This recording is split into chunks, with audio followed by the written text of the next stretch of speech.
सुधांशु त्रिवेदी जी, हालांकि supreme court ने भी ईडी के जो अधिकार हैं उसको अपहोल्ड किया है, लेकिन आज सवाल पश्चिम बंगाल के मद्देनजर ये है कि जब पार्थ चैटर्जी या फिर अर्पिता जितने और ये पूरी जो बरामदगी हुई है, गुलाबी नोटों की बारिश वहां पर चल रही थी, पहाड़ चल रहा था, ममता बनर्जी ने एक्शन लिया है। इस बार तो कोई कंप्लेन नहीं कर रहा ना कि ईडी ने जबरदस्ती एजेंडे के तहत वेंडेटा निकालने के लिए रेड किया है। उन्होंने मंत्री पद से भी हटाया है और पदाधिकारी वो थे, कई पदों पर थे पार्टी में, उससे भी हटा दिया है। सुधांशु जी,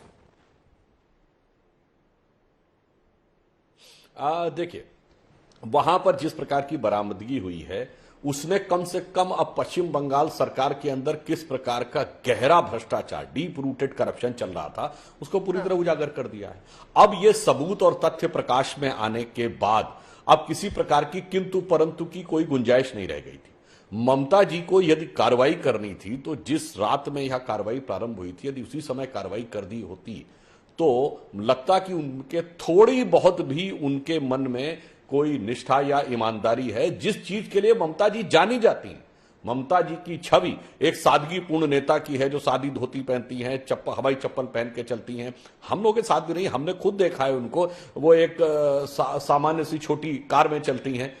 परंतु उसके बाद इतना समय इंतजार करना, और ये बताइए अंजना जी, जब इतने भारी मात्रा में करेंसी और ज्वेलरी बरामद हो जाए, उसके बाद क्या विकल्प था कार्रवाई न करने का?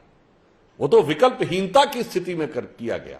यानी अब तो आपके पास कोई ऑप्शन नहीं था कार्रवाई करने के अलावा, और उसमें भी जिस प्रकार कायदे से उनको स्वयं केस दर्ज कर देना चाहिए था इसके ऊपर। दूसरा, यह भी सूचना मीडिया में आ रही है, अब ये तो हम नहीं कह सकते, तो ईडी को बेहतर पता होगा कि जो अर्पिता चैटर्जी है उन्होंने कुछ ना कुछ बोला भी है, इस प्रकार की बात कही है कि पार्थ चैटर्जी जी का ही पैसा था। यदि इस प्रकार के तथ्य सामने आ रहे हैं तब तो और भी कोई विकल्प नहीं रह गया था। इसलिए जो किया है तृणमूल कांग्रेस ने, वो पूरी तरीके से उनकी असलियत अब बेनकाब होती चली जा रही है। और जो ममता जी ने कहा है कि ये बड़ा खेला है, मैं उनकी बात से सहमत हूं।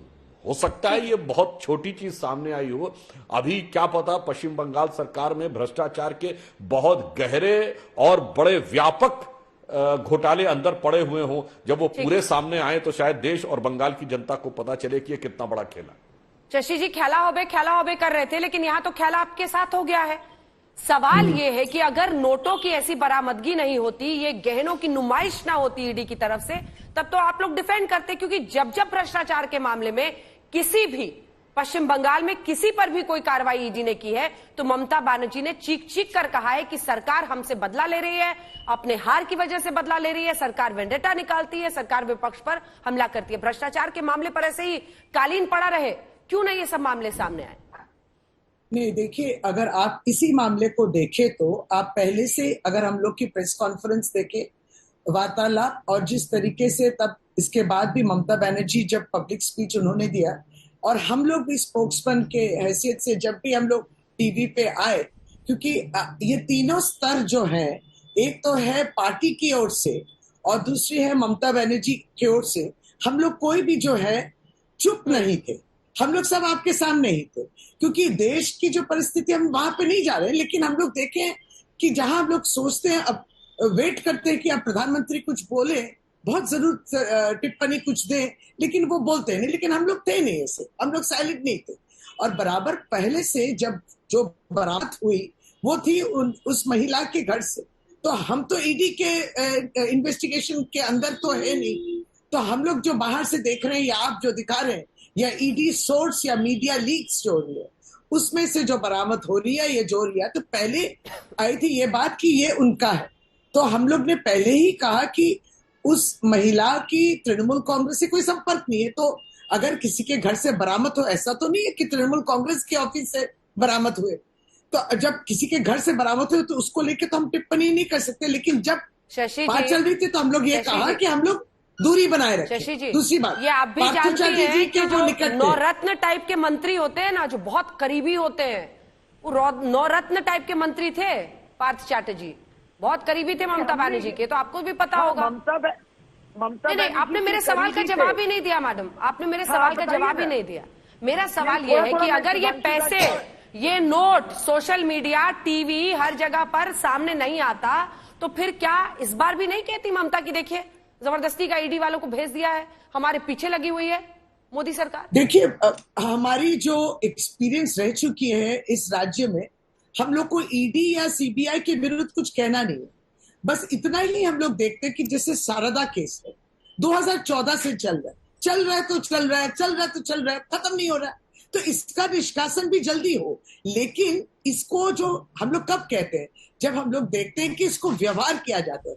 अचानक सामने देखिएगा निर्वाचन आ रहा है तो इसको व्यवहार किया जाएगा। इसकी जो फ्रीक्वेंसी और टाइमिंग है ये बहुत मजाकिया हो जाती है।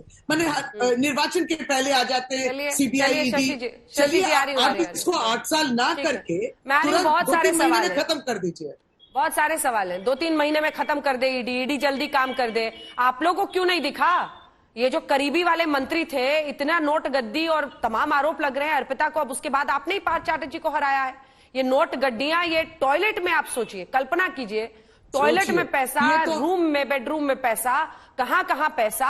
और ये पैसा ऐसा वैसा नहीं, ये बच्चों के भविष्य का पैसा, ये शिक्षकों की नौकरी का पैसा, ये शिक्षा घोटाला है। ये सिर्फ नोटों में हमारे दर्शक ना उलझ के रहे, ये बच्चों का भविष्य है जो इनके घरों में पड़ा हुआ था, टॉयलेट से लेके बेडरूम तक।